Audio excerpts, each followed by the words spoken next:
The Lord is my shepherd, I shall not want.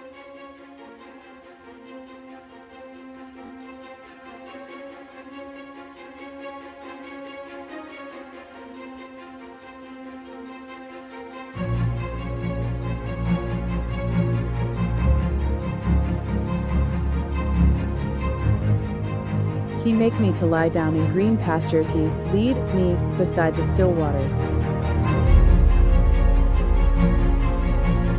He restores my soul. He leads me in the paths of God for his name's sake.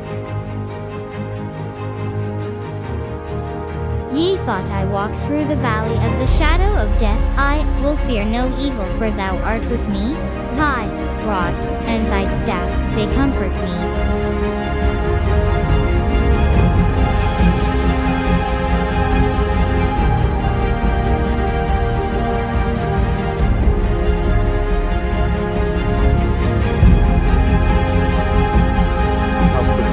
Table before me in the presence of mine enemies. Thou anointest my head with oil, my cup runners over.